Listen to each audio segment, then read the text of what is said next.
Everyone, इस video में हम बात करेंगे कि कैसे आप इन जो 5 महीने बचे हैं, शायद यही डेट आया है, उसमें आप नीट यूजी की तैयारी कैसे कर सकते हैं। तो सबसे पहले अगर आपके जितने भी मार्क्स आ रहे हैं, सबने यही सोचा होता है कि सिलेक्शन होना चाहिए तो एम्स दिल्ली में होना चाहिए, वरना तो बेकार ही है। तो वो चीज़ अपने दिमाग से निकाल दीजिए। एमबीबीएस आप कहीं से कर लीजिए, चाहे आप एम्स दिल्ली से कर लीजिए, मौलाना आजाद से कर लीजिए, जीएमसी नागपुर से कर लीजिए, इंदौर से कर लीजिए।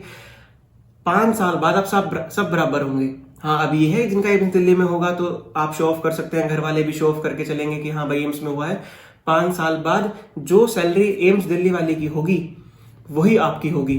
तो वो टेंशन नहीं लेना है कि मेरा एम्स दिल्ली में नहीं हुआ तो क्या होगा। और ये सच्चाई है, कोई बताता नहीं है, मगर सच्चाई यही है कि जो एम्स दिल्ली से पढ़ा है और चाहे कोई पेरिफेरल मेडिकल कॉलेज से पढ़ा है, एमबीबीएस लेवल पे सैलरी सेम है। ये आईआईटी नहीं है कि आप आईआईटी बॉम्बे से पढ़ेंगे तो अच्छा पैकेज लगेगा, पेरिफेरल आईआईटी से पढ़ेंगे तो कम अच्छा पैकेज लगेगा। वो सीन है ही नहीं एमबीबीएस में, मैं क्लियरली कह रहा हूं। ऐसा नहीं है कि मेदांता फोर्टिस वाले लाइन लगाए खड़े हैं एम्स दिल्ली के बाहर की, जैसे कब ये बच्चा आए और हम इसको नौकरी दे दें, बस हमारे यहाँ आ जाए, ऐसा कुछ भी नहीं है। ये चीज होगी आपके एमडी में। जब आप एमडी कर रहे होंगे, वो आप कहाँ से कर रहे हैं जरूर मैटर करेगा कि आप अब एम्स से कर रहे हैं, क्या मौलाना आजाद से कर रहे हैं, क्या संजय गांधी से कर रहे हैं, क्या केईएम से कर रहे हैं। क्या एमडी के टाइम पे मैटर करेगा, एमबीबीएस के टाइम पे कुछ मैटर नहीं करता आपने कहाँ से किया है। तो ये टारगेट रखिए कि एमबीबीएस करनी है, ऐसी जगह से करनी है जहां पे बॉन्ड ना हो, क्योंकि अगर बॉन्ड होगा तो आप नीट पीजी के लिए फंस जाएंगे। आपको नीट पीजी में कई जगह पे ये रूल है कि आप जब तक बॉन्ड नहीं करेंगे आप नीट पीजी ही नहीं दे सकते। तो वो अपने दिमाग से टेंशन निकाल देनी है। इस वक्त अपने को ध्यान देना है कि एमबीबीएस होना चाहिए, गवर्नमेंट कॉलेज से होना चाहिए, ऐसी जगह से होना चाहिए जहां पे बॉन्ड ना हो। तो अब बात करते हैं कि क्या स्केड्यूल रखें इन 3 से 5 महीनों का। तो सबसे पहली बात, अगर आपने अभी तैयारी आप स्टार्ट करने वाले हैं, अभी तक आपने 11th-12th किया था, या फिर आप पढ़ नहीं रहे थे, या आप 12th पास आउट है लेकिन नीट पीजी के बारे में कभी नहीं सोचा, तो 3 महीने में तो आपका सिलेक्शन नहीं होगा। ये वीडियो उनके लिए है जिन्होंने एक बार तो रिवाइज किया हुआ है। अगर आपने एटलीस्ट एक बार भी पढ़ा है तो आपके वीडियो काम आएगा। लेकिन अगर आपने अभी तक पढ़ा ही नहीं है, अब प्लान कर रहे हैं नीट यूजी को क्रैक करने का, तो अभी नहीं होगा। आप खुद ही सोचिए ना, इस प्रिपरेशन के लिए एटलीस्ट 1 साल चाहिए। लोग 4-4 साल दे रहे हैं, 9 से तैयारी स्टार्ट कर रहे हैं। लेकिन मेरे हिसाब से 1 साल सफिशिएंट है नीट यूजी को क्रैक करने के लिए, क्योंकि आप 9 महीनों में अपना सिलेबस 2 बार रिवाइज कर लेते हो और आखिरी बार 3 महीने में रैपिड रिवीजन कर लेते हैं, तो आराम से क्लियर हो जाता है। लेकिन वो तभी हो पाएगा कि जब पहले पढ़ा हुआ हो। तो अब ये वीडियो उनके लिए हो जाती है स्पेसिफिकली जिन्होंने एक बार पढ़ रखा है। अब आपने एक बार पढ़ रखा है, आपको रिवाइज करके जाना है जिससे आप नीट यूजी में 600 से ऊपर नंबर ला सकें, 630, 620, जो भी आपका स्कोर का आपका टारगेट है। हर कोई चाहता है अच्छे ही मार्क्स आए। तो ऐसे में अब आपको करना क्या है, आपको 0 से स्टार्ट नहीं करना है, आपको उल्टा जाना है। मतलब जो क्वेश्चन पहले आए हैं उन्हें देखना है। प्रीवियस ईयर में पहले 5 साल के देखने हैं, उसके बाद बचे हुए 5 साल के। अगर मैं ये कहता हूं कि आपको लास्ट 10 इयर्स के पेपर देखने हैं, तो कई बच्चे क्या करते हैं 2012 से देखना स्टार्ट कर देंगे। ऐसा नहीं करना है, 2021 से जाइए, उल्टा जाइए, 2022, 2021, 2020, ऐसे करके पहले 5 साल इनमें जो टॉपिक्स आए हैं, फिजिक्स, केमिस्ट्री, बायो, उनको हमें अच्छे से करना है।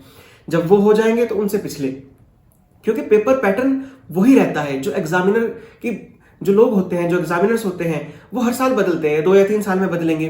तो जो माइंडसेट है क्वेश्चन पेपर बनाने का, वो सिमिलर रहेगा। ये ही रीजन है कि हम ये कहते हैं कि प्रीवियस ईयर क्वेश्चन इंपॉर्टेंट हो जाता है। दूसरा, अगर आप इस टाइम पे क्वेश्चन पढ़ेंगे, उसके बाद थ्योरी पढ़ेंगे, तो आपके दिमाग में वो क्वेश्चन इंप्रिंट हो जाएगा। ये हो सकता है आपको कंसेप्ट याद ना रहे, ये भी हो सकता है कि आप थ्योरी भूल जाए, लेकिन अगर वो सेम क्वेश्चन रिपीट हो गया तो आपको याद आएगा उसका आंसर ये था, एक रिफ्लेक्स हो जाएगा। इसलिए इस टाइम पे क्वेश्चन प्रैक्टिस ज्यादा इंपॉर्टेंट हो जाती है रेदर देन थ्योरी की। ऐसा नहीं है कि क्वेश्चन साइड में रख दिए, लास्ट के 3 महीने बचे हैं, आप फिजिक्स की भी थ्योरी पढ़ेंगे, केमिस्ट्री की भी थ्योरी पढ़ेंगे, बायो की भी थ्योरी पढ़ेंगे। बायो की आप सिर्फ थ्योरी पढ़ के काम चला सकते हैं, फिजिक्स और केमिस्ट्री में होने ही नहीं वाला। वो याद भी आपको, उनके फॉर्मूला जो भी है वो सब याद आपको क्वेश्चन प्रैक्टिस से ही होगा। तो उन 2 सब्जेक्ट में एटलीस्ट सबके क्वेश्चन प्रैक्टिस करनी है, फिजिक्स में और केमिस्ट्री में। बायोलॉजी ऐसा है जिसे आप थ्योरी के बेसिस पे एक बार को छोड़ सकते हैं, लेकिन मैं फिर भी कहूंगा प्रैक्टिस करनी ही करनी है। दूसरा, क्वेश्चन प्रैक्टिस कैसे करनी है, 2 तरीके हैं। पहला कि आपने एक चैप्टर किया, फिर उसके क्वेश्चन किए, इसका टाइम भी जा चुका है। ये टाइम ग्रैंड टेस्ट करने का है। ये टाइम पूरे का पूरा क्वेश्चन पेपर को 3 घंटे उस एनवायरमेंट में ओएमआर भरने के साथ सॉल्व करने का है। वो टाइम नहीं रहा अब कि आप हर एक चैप्टर के बाद उनके क्वेश्चन प्रैक्टिस करेंगे। हाँ, अगर आपने हर एक चैप्टर के बाद मान लीजिए 2 या 3 क्वेश्चन पे चैप्टर के राउंड मार्क किया हुआ है कि ये मेरा वीक पॉइंट था, उसको आप रिवाइज कर सकते हैं। लेकिन अगर आपने एक चैप्टर के बाद 15 या 20 क्वेश्चन को मार्क किया हुआ है कि मुझे नहीं आते, उनका भी रिवीजन का टाइम नहीं रहा है अभी। ये रैपिड रिवीजन होगा। 3 महीने तो स्प्रिंट होने वाली है। मैराथन तो है ही नीट पीजी, पूरा नीट यूजी भी, दोनों ही मैराथन है। पूरा का पूरा जो आपका मेडिकल सिस्टम है वो मैराथन ही है। लेकिन अभी जो आप प्रिपरेशन करेंगे इन 3 महीनों में, इन 5 महीनों में, वो स्प्रिंट होने वाला है। आपको भागना है, आप स्लोली नहीं जा सकते और आपको स्मार्टली जाना है। आप ये नहीं सोच सकते कि मैं सारा सिलेबस कवर कर लूंगा। 3 महीने में आपको मोस्ट ये देखना है कि क्या आ सकता है। जो वो टाइम था कि कुछ भी आ जाएगा, मैं इससे हो जाए, वो होता है 2 साल की प्रिपरेशन में। 1 साल में होता है कि मोस्ट इंपॉर्टेंट, और अल्ट्रा मोस्ट इंपॉर्टेंट होता है लास्ट के 3 से 5 महीनों में, कि वो क्वेश्चन गलत नहीं होना चाहिए जो सब सही कर रहे हैं। तो उसका तरीका यही है कि जो प्रीवियस ईयर पे आपके क्वेश्चन आए हैं, आपको उनको बहुत अच्छे से रिवाइज करना है। चाहे वो फिजिक्स हो, चाहे केमिस्ट्री हो, चाहे बायो हो। कोई out of the blue question है कि लगता है कि तो कभी रिपीट ही नहीं होगा, उसको आप एक बार को छोड़ सकते हैं। आपको उस माहौल में जो 3-3.5 घंटे का आपका है कि बैठ के OMR करना है, उसी में उन क्वेश्चन की प्रैक्टिस करनी है। बाद में उन्हीं को ही रिव्यू करना है कि क्यों मुझसे गलत हुआ, कहाँ गलती रहेगी, क्या मेरे याद करने में गलत थी, क्या मेरे कॉन्सेप्ट में गलती थी। 3 ही कारण है जिससे आपको क्वेश्चन गलत होगा। पहला, आपको याद ही नहीं था, बिल्कुल भी नहीं याद था, आपने तुक्का मार दिया। दूसरा, आपको कुछ कुछ याद आ रहा था तो आपने 2 ऑप्शन एलिमिनेट कर दिए और 2 बचे, उनमें से एक आपने टिक किया लेकिन दूसरा गलत हो गया। तीसरा तरीका कि आपने पढ़ा हुआ भी था, आपको याद भी था, आपको याद भी आ रहा था, लेकिन आपका कॉन्सेप्ट ही गलत है।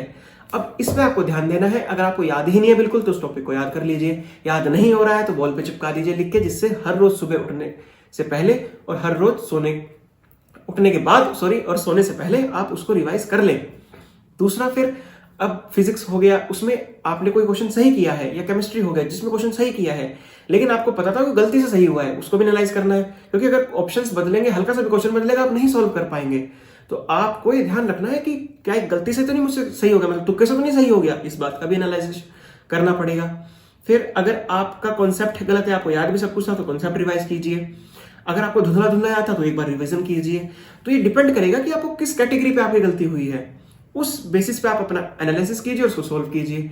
दूसरा, स्पेस रिपीटेशन करना है। जो चीज याद नहीं हो रही उसको रोज सुबह उठने के बाद एक बार रीड करना है। याद करने की कोशिश नहीं करनी वरना टाइम लगेगा, रीड करना है।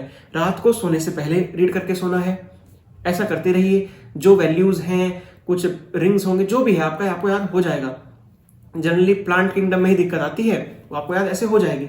उसके बाद जो बचता है आपका, कुछ ऐसे पॉइंट्स होंगे जो पूरा चैप्टर ही याद नहीं हो रहा। अब उसको क्या करना है, जैसे डे 1 पे पढ़ा, आज आपने उसको रिवाइज किया, रात को हल्का सा 15 मिनट देख के सो गए, फिर तीसरे दिन पढ़ा, फिर 7वें दिन, उसको स्पेस रिपीटेशन कहते हैं। जिससे जो आपके साइनेप्सिस हैं वो बार बार फायर होंगे और वो स्ट्रॉन्ग हो जाएंगे, वहां पे मेमोरी स्टोर हो जाएगी।